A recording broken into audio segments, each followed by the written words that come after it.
Nous célébrons aujourd'hui la fête du travail. Si certains s'activent dans un secteur donné, d'autres peinent à décrocher un emploi.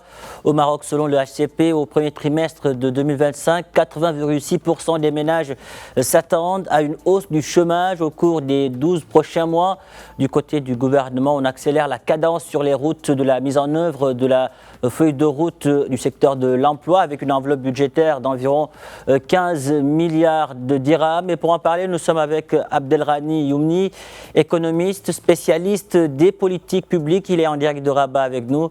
Abdelrani Youmni, bonjour et merci d'avoir accepté notre invitation.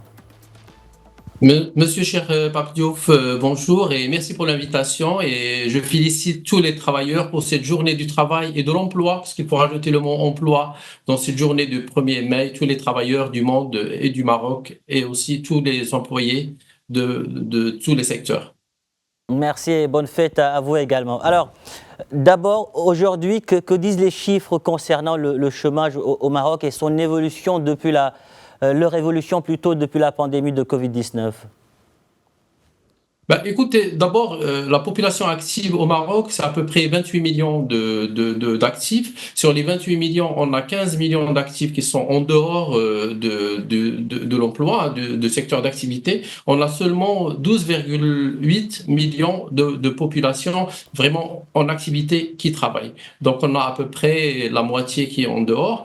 Donc, les raisons du chômage au Maroc, qui est à 13,9%, ne sont pas seulement dues à la Covid-19 et sont liées à plusieurs facteurs structurels qui concernent l'économie marocaine. C'est des facteurs, d'abord la sécheresse qui exclut beaucoup de ruraux. C'est aussi tous les secteurs liés à l'agriculture qui ont des impacts. Et puis, il y a aussi à la transformation du Maroc au niveau des dividendes démographiques. Nous avons un très haut nombre, en milliers, de jeunes qui arrivent sur le facteur sur le marché du travail et qui n'arrivent pas à être absorbés. C'est vraiment structurel au Maroc aujourd'hui. C'est pas seulement donc la cause de la Covid-19. Et aujourd'hui, pouvez-vous revenir plus amplement sur les principales causes de ce taux de chômage?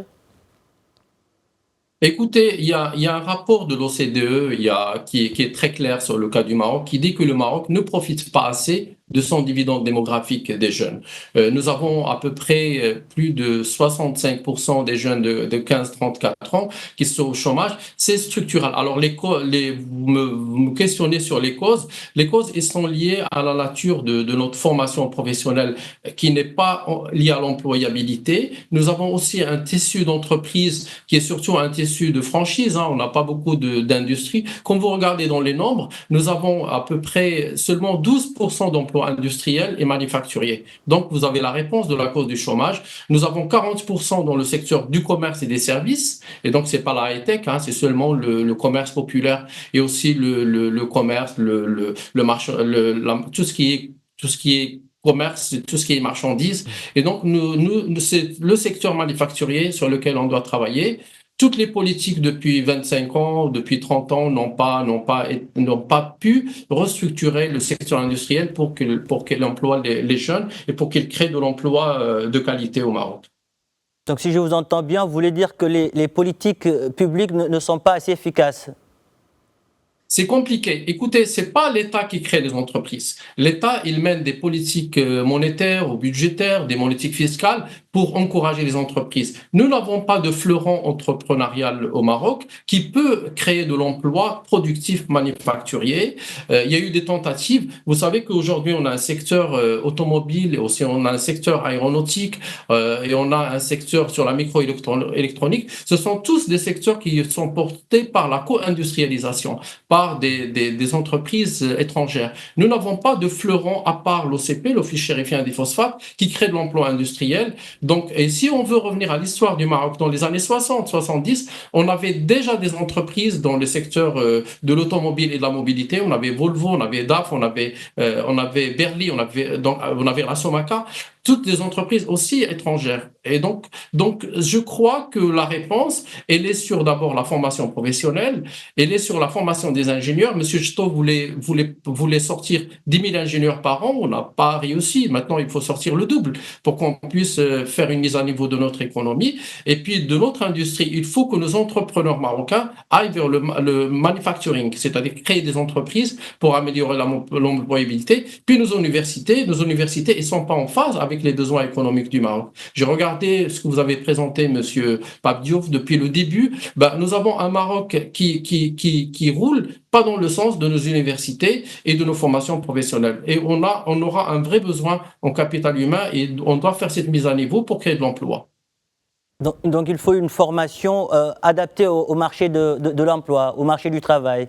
Il faut Monsieur Diouf, il faut une révolution sur nos formations professionnelles et il faut aussi apporter là j'entends le chiffre de 15 milliards de dirhams, il faudrait qu'il y ait une allocation pour les jeunes en formation professionnelle qui soit à la hauteur de leurs besoins pour qu'ils s'accrochent à la formation. Il faut que les formations professionnelles soient en phase avec nos industries et nos entreprises co-industrialisantes, mais aussi les nôtres. Il faudrait qu'on fasse de l'agroalimentaire plus, là aussi sur l'agroalimentaire, et puis il faut qu'on révolutionne nos textiles.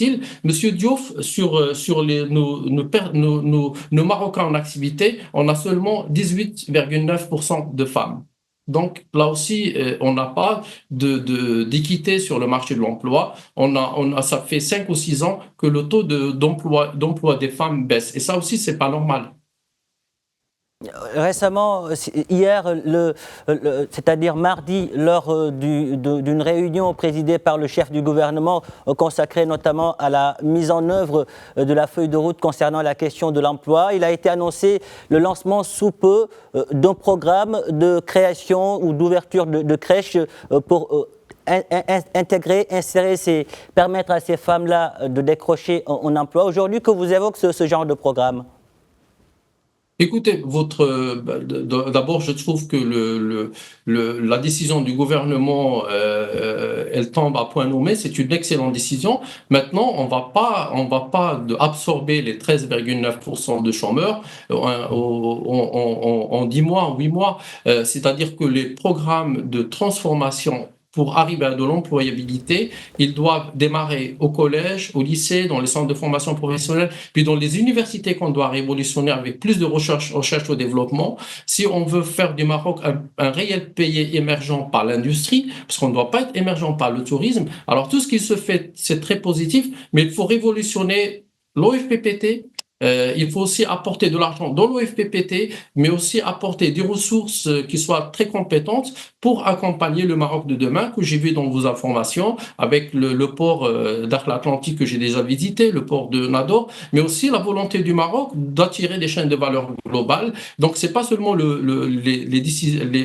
toutes les déclarations de bonne intention qui sont très justes, moi je trouve. Mais il faut révolutionner le capital humain et penser à industrialiser le Maroc, industrie propre bien sûr, mais c'est la réponse, elle est dans la formation professionnelle et dans les universités qu'il faudra mettre à niveau avec les universités de pays très avancés. Justement, comment aujourd'hui le digital peut aider à lutter à faire baisser ce taux de chômage très élevé? Monsieur Diop, c'est une excellente question. Alors, le digital peut créer de l'emploi et peut en détruire aussi, parce qu'il fait les deux. Alors, oui, c'est très bien. Donc oui, il faut. Alors nous avons une grande université aussi, l'université Mohamed VI Polytechnique, qui a révolutionné la formation universitaire. Il y a beaucoup de réponses dans le durable, dans l'écologique, dans le numérique, dans le digital. Je pense qu'il faut s'inspirer, faire un benchmark et aller dans les universités publiques et essayer de faire à peu près la même chose. Oui, le digital peut aider. Il peut aider dans l'agriculture, il peut aider dans l'agroalimentaire. Il faudrait savoir qu'il va détruire des emplois, mais il va autant créer. Et puis, il faudrait que le niveau de classement de nos universités monte pour que des investissements directs étrangers productifs puissent être intéressés par le Maroc et l'attirer. Et puis, pour le travail des femmes des classes populaires, c'est surtout le textile, les conserveries, l'agroalimentaire. Et là aussi, c'est ces secteurs qu'il ne faut pas négliger, en plus de la formation aussi des artisans des artisans, je parle dans les métiers manuels, là aussi on commence à en perdre pas mal. Il faudrait qu'il y ait une vision à 360 degrés et systémique de l'emploi qui n'est pas seulement d'ingénieurs et techniciens, mais tous les secteurs du Maroc qui peuvent être pourvoyeurs de l'emploi. Alors, le travail informel reste très présent au Maroc. Quel impact cela a-t-il sur les, on va dire, sur les statistiques du chômage et sur les droits des travailleurs? Je savais que vous alliez me poser cette question, Monsieur Diouf. Bon, le travail informel, si vous voulez, c'est pas une épidémie de notre continent africain. Il apporte, si vous voulez,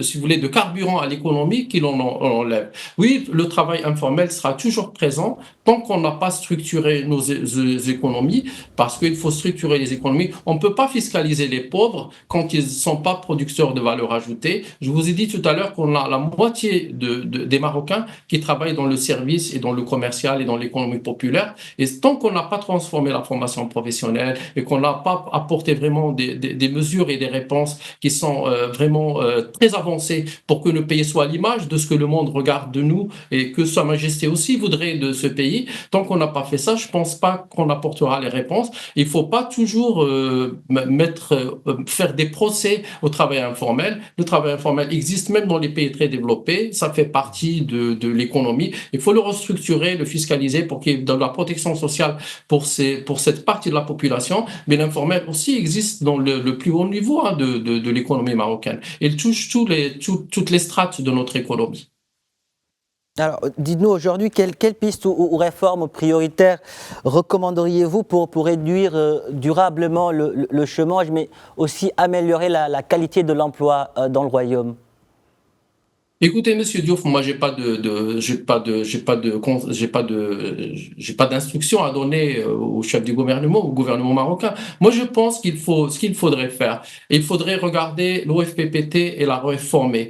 Il faudrait aussi il faudrait qu'il y ait des contrats entre la formation professionnelle et les artisans, comme les garagistes, comme les petites entreprises, les TPE, aussi avec les PMI. Il faut surtout, pour moi, c'est très important. Il faut qu'il y ait une banque de stages pour les Marocains, parce que nous avons beaucoup de jeunes qui veulent faire des stages, qui n'arrivent pas à trouver et qui vont toujours aller chercher sur le relation familiale pour s'insérer, alors que les entreprises en ont besoin. Il faut qu'il y ait une plateforme numérique pour les stages de formation pour les jeunes. Et puis, il faut accélérer l'alternance à partir de la licence, parce que nos formations universitaires ne sont plus adaptées à l'économie. Il faut qu'il y ait l'alternance à partir de la licence pour que les jeunes touchent l'entreprise et pour qu'il y ait un lien entre l'université et l'entreprise pour que la mise à niveau soit permanente. C'est ce que font tous les pays européens.